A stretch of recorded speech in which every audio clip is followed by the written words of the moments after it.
কাছে একটাই অনুরোধ যে আমার মামারে যারা হত্যা করছে এর সুস্থ তদন্ত যে অনুযায়ী হয়, আর বিনা কারণে যে মিথ্যা কারণে কেন আমার ভাই বা আমার খালা আমার খালু এখন আমি কেন মামলাটা দেওয়া হয়েছে, বিনা এটার বিচারটা চাই। এই চারজনের নামে কেন মামলাটা দেওয়া হয়েছে? আসসালামু আলাইকুম প্রিয় দর্শক, আমরা আরেকটি নতুন ভিডিও নিয়ে হাজির হয়েছি আপনাদের মাঝে। প্রিয় দর্শক, আমাদের ক্যামেরা স্ক্রিনে দেখতে পাচ্ছেন অনেক মানুষ এখানে কিন্তু রয়েছে। আমরা রয়েছি আর চাঁদপুরে একটি অনাকাঙ্ক্ষিত ঘটনা ঘটেছে। চাঁদপুরের সন্তান যশোর বেনাপোলে ঝুলন্ত অবস্থায় তার লাশ উদ্ধার করা হয়েছে। তো সেই ঘটনা নিয়ে আজ আমরা হাজির হয়েছি আপনাদের মাঝে। তো আমরা একটু তাদের সঙ্গে কথা বলবো। আসলে কি ঘটনাটা ঘটেছে একটু শুনবো আমরা। ওনারা কিছু বলতে পারবো না, আমি বলবো সবটা। আপনি বলবেন সবটা? জি, আমি বলবো সবটা। আপনার নাম কি? আমার নাম পিঙ্কি। পিঙ্কি, জি। তো ঠিক আছে, আপনি কি বলবেন? আপনি আসেন, ক্যামেরার সামনে আসেন। প্রিয় দর্শক, আমরা কিন্তু আজ রয়েছি চাঁদপুরের একটি সন্তান ছোটবেলা থেকেই কিন্তু চাঁদপুরে তিনি বড় হয়েছেন এবং তার লাশ পাওয়া গিয়েছে যশোর বেনাপোলে। সেই ঘটনা নিয়ে আপনাদের মাঝে আমরা আজ হাজির হয়েছি। তারপর আসসালামু আলাইকুম। ওয়ালাইকুম আসসালাম। আসসালামু আলাইকুম। জি ওয়ালাইকুম সালাম। কি নাম আপনার? আমার নাম পিঙ্কি। পিঙ্কি। তো পিঙ্কি আপু, যে ঘটনাটা আমরা শুনলাম অফ দ্য রেকর্ডে, আসলে ঘটনাটা কিভাবে ঘটেছে বা কি হয়েছে একটু আপনি আমাদেরকে খুলে বলুন। ঘটনা হয়েছে মার্চ মাসের 1 তারিখে মামানি ফোন দিছে মামার কাছে যে বাচ্চার খানা নেই, খানা নিয়ে দিয়ে আসতে। তখন খানা নিয়ে দিয়ে আসার পথে আর মামার কোনো খবর পাওয়া যায়নি। শেষ যাওয়া শ্বশুর বাড়ি থেকে নিখোঁজ হয়ে গেছে। নিখোঁজ হওয়ার পরে মামানি খবর পেয়েও মামানি আসে নাই। পরের দিন আসছে, পরের দিন আইসা বলতেছে যে ঝগড়া করে গেছে, গিয়ে ঘরে টাকা ছিল, টাকা নিয়ে চলে গেছে। মামা যে মারা গেছে লাশটাও পর্যন্ত চাইতে আসে না। যে নিখোঁজ হয়েছে, যে শ্বশুর শাশুড়ির যে একটা বুঝ দিব, পরামর্শ দিব, তাদের পাশে দাঁড়ায়নি, তাদের পাশে ছিল না। আপনার আপন মামা? জি, আমার আপন মামা। সে চাঁদপুরের সন্তান, চাঁদপুরের মানুষ হইয়া যশোর কিভাবে গেল, আর যশোর লাশ পাওয়া গেল কিভাবে? আপনার মামার নাম কি? হান্নান মির্জা।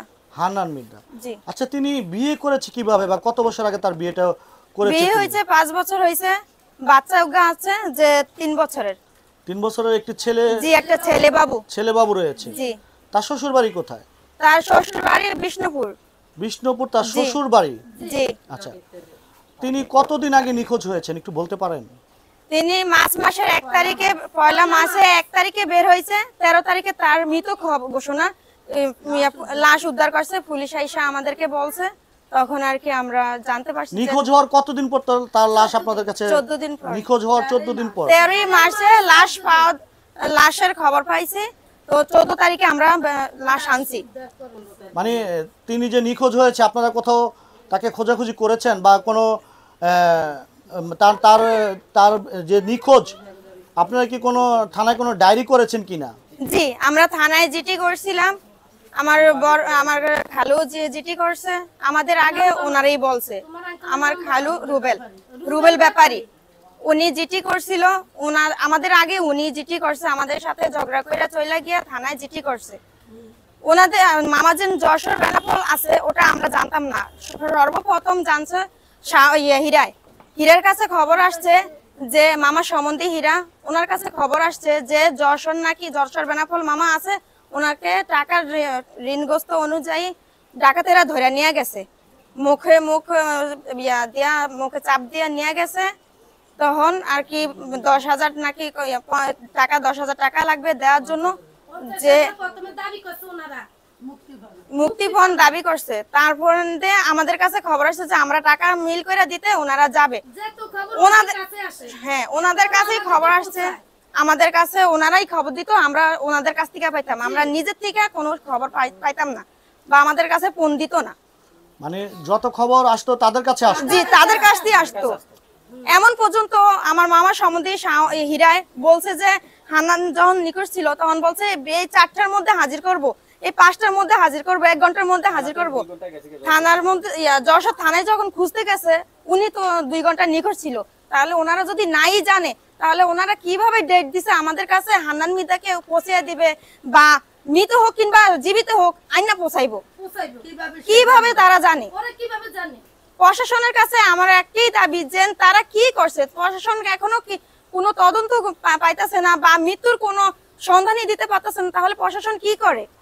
আচ্ছা, বিষয়টা হচ্ছে উনি যে যশোরে ওনার লাশ পাওয়া গিয়েছে, আপনারা সর্বপ্রথম কার কাছ থেকে এই কথাটা জানতে পেরেছেন? হীরার কাছ থেকে। যশোর থানা থেকে। আপনি বলেন। যশোর থানা থেকে পুলিশ চাঁদপুর থেকে এখান থেকে পুলিশ গেছে বাসায়। পুলিশ গিয়া তখন লাশের কথা বলছে যে হান্নান মির্জার লাশ পাওয়া গেছে যশোর বেনাপোল। যশোর বেনাপোল, জি, নতুন থানার পিছনে। থানার পাশে। তার লাশ পাওয়া গিয়েছে জি, ঝুলন্ত অবস্থায়। ঝুলন্ত অবস্থায়। জি, মানে তাকে কি ফাঁসি দিয়ে হত্যা করা হয়েছে নাকি মানে তাকে মেরে ঝুলিয়ে তাকে রেখেছে? প্রথমে মারছে, মাইরা তারপরে না ফাঁসি দিয়া রাখছে, যে এটা সাজানোর জন্য যে উনি নিজে থেকেই ফাঁসি দিছে। মানে তাকে আগে হত্যা করা হয়েছে, তারপরে ফাঁসিতে ঝুলানো তারপরে হয়েছে। তাকে ঝুলানো হয়েছে, জি, যে এটা মানুষ বুঝতে পারে যে তিনি স্বেচ্ছায় যে সে ফাঁসি আত্মহত্যা দিছে। করেছে। জি, আচ্ছা, তো আপনি অফ দ্য রেকর্ডে যে কথাটি আমাদেরকে বলেছিলেন, আপনার মামি বিবাহর পরে আপনার মামির সাথে আপনার মামার সম্পর্ক তেমন ভালো যাচ্ছিল না, সেই কথাটা একটু বলুন। মানে মানে তাদের সংসার জীবনে কোনো ঝুটঝামেলা ছিল কিনা? মামার সাথে বনতো না, যে মামানি যে কোনো ব্যাপার নিয়ে যেন ঝামেলা করতো মামার সাথে, সেদিকে বেশি থাকতো না, কাজ কাম করতে পারতো না। কাজ কামের কথা যদি মামে বলতো তাহলে যে কোনো একটা উসিলা নিয়ে ঝগড়া কইরা যাইতো, চলে যেত বাচ্চা বাপের বাড়িতে। এদিকে নানা নানুরও খাজমত করতো না, রাইন্দা একবেলা খাওয়াইতো না। আচ্ছা, তাহলে মানে তাদের সংসার জীবনে একটু মানে ঝুটঝামেলা ছিল। জি, আচ্ছা, এতে করে মানে আপনার মামানির পরিবার থেকে কখনো আপনার মামাকে বা আপনাদের পরিবারকে হুমকি ধমকি দেওয়া জি, হয়েছে কিনা? জি, হুমকি দিছে, আমার মামাকে হুমকি দিছে যে এমন নিকা হান্নান 10টা গুমন করে লাইলো, কোনো ইয়ে হইব না, আমগো কোনো ব্যাপার না, আমগো বা আমাদের খেল। আচ্ছা, আপনি যেটা বলেছিলেন, আরেকটি কথা বলেছিলেন, আপনার মামা মারা যাওয়ার আগেই আপনার মামানি তার বাবার বাড়িতে চলে যায় জি, এবং তার মারা যাওয়ার খবর পেয়েও কিন্তু তিনি আসেনি। না, সে ঘটনাটা কি মানে একটু বলুন তো, আপনি খুলে বলুন তো। কতদিন আগে, মানে আপনার মামা নিখোঁজ হওয়ার কতদিন আগে তিনি বাবার বাড়িতে যান? মাসখানে 1 সপ্তাহ হইব বা হ্যাঁ এরকম হয়তো বা চলে গেছে। বলছে যে বাচ্চার শরীর অসুস্থ, যে এদিকে থাকলে বাচ্চার অসুখ হয়, আমি গিয়া 2 দিন থাইকে আসি, আর তোমার তো দোকানে কাজ কাম হয় না, বেচা কিনা কম। তখন মামাই বলছে তাহলে যাও, যেহেতু যাইবা তাহলে যাও, আমারও তো দোকানে বেচা কিনি কম হয়, তাহলে গিয়া 2 দিন থাইকে আসো। মানে আপনার মামাও যেতে বলেছে, তিনিও গিয়েছেন? জি, মানে আপনার মামা নিখোঁজ হওয়ার আগেই গিয়েছেন। জি, তো যখন তার লাশ এলো, তার মৃত্যুর খবর এলো, তখন কি আপনার মামানি বিষয়টা জানতে পেরেছে?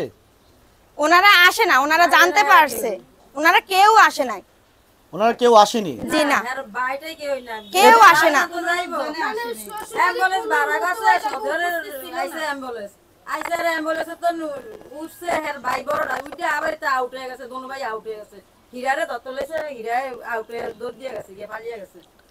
এতে করে আপনাদের কি মনে হচ্ছে, মানে আপনার মামার হত্যাকাণ্ডের পিছনে আপনার মামানির কোনো হাত রয়েছে কিনা? যে ওনাদের যে হাত আছে, ওনারা আমাদের সন্দেহ যে ওনারাই মারছে। তাহলে চাঁদপুরের ছেলে হয়ে, চাঁদপুরের ছেলে সে যশোর কিভাবে যায়?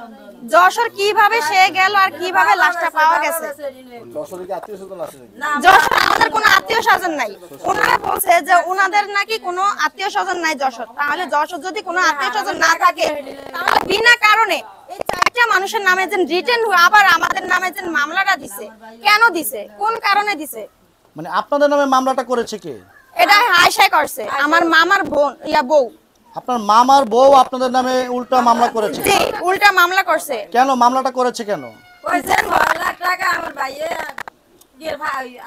যে আমার মামা 6 লক্ষ টাকা আমার রুবেল আঙ্কেলের কাছ থেকে পানা ছিল, ওই রুবেল ব্যাপারীর থেকে পানা ছিল, তো ওনার কাছ থেকে চাইছে, উনি দেয় না, না দেওয়ার কারণে আমার ভাই এবং কি আমার বড় মামার সহযোগিতা করছে ওনারে, আর উনি মারছে। এই মিথ্যা মামলাটা দিছে আমাদের কাছে, আমাদের নামে। আপনাদের নামে? জি। আচ্ছা, তো এতে করে মানে আপনাদের নামে যে মামলাটা করেছে তিনি, মামলার কোনো আপনাদের কাছে কোনো কপি রয়েছে কিনা? না, যশোর যে মামলাটা করছে ওটার কোনো কপি আসে না। মানে তাদের কাছে কপি রয়েছে, আপনাদের কাছে কোনো কপি নেই? জি না, আমরা থানায় গেছি আর থানার ওসি আমাদেরকে একটা যে মামলার কাগজ নাম্বারটা লিখে দিছে আর কি, এছাড়া কোনো কাগজ আমাদেরকে দেয় নাই। আচ্ছা, এই যে এখন আপনার মামা নিখোঁজ হয়েছে এবং তাকে হত্যা করা হয়েছে, বা যেটাই বলছেন না কেন, বা ঘটনাটা কতটুকু সত্য, বা আপনারা এই ঘটনাটা নিয়ে কি কি করতে চাচ্ছেন? মানে আপনার মামার কি কি সঠিকভাবে আপনারা চিন্তা ভাবনা করে বলছেন তাকে হত্যা করা হয়েছে, নাকি না তিনি নিজেই সুইসাইড করেছেন? কোনটা? না, এটা হত্যা করা হয়েছে। এটা যে কোনো প্ল্যান করে নিজে ইচ্ছা যদি মতো, তাহলে চাঁদপুর কি জায়গার অভাব ছিল? তাহলে তো চাঁদপুর যে কোনো জায়গাতে তো নিজে আত্মহত্যা হতে পারতো। যশোর কেন গেল? যশোর তো আমাদের কেউই নাই, বা আমার মামার গোষ্ঠীরও কেউ নাই। আচ্ছা, এতে করে আপনারা কি চাচ্ছেন এখন? মানে এটা চাইছি যে সুস্থ তদন্ত অনুযায়ী যে এটা বিচারটা হোক, যে প্রশাসন যেহেতু কিছু করতে পারে না, তাহলে পিপিআর কাছে এটা হস্তান্তর করে দেখ, যে সুস্থ বিচার চাই আমরা। আপনারা কি মামলা করেছেন?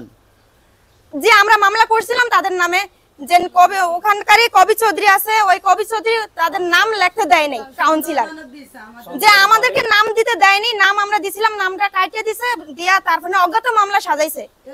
এই জন্য ওনারা সুযোগ পাইয়া আমাদেরকে সেই একই মার্ডার কেসের মামলা কি দুইটা হয়? তাহলে আমাদের নামে কেন মামলাটা করলো?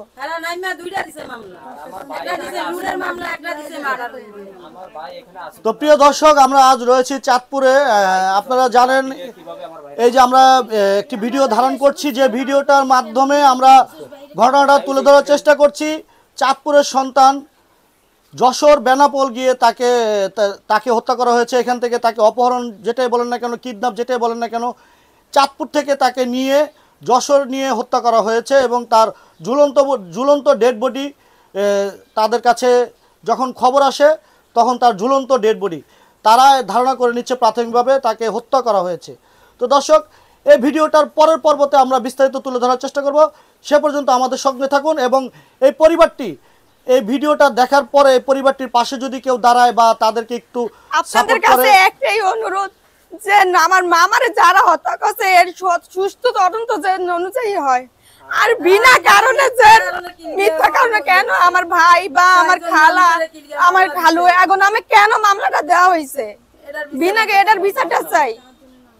এই চারজনের নামে কেন মামলাটা দেওয়া হয়েছে? তো প্রিয় দর্শক, আমরা এই পরিবারটি যেন সঠিক বিচার পায় সেই প্রত্যাশা নিয়ে আজকের ভিডিওটি শেষ করছি। আল্লাহ হাফেজ।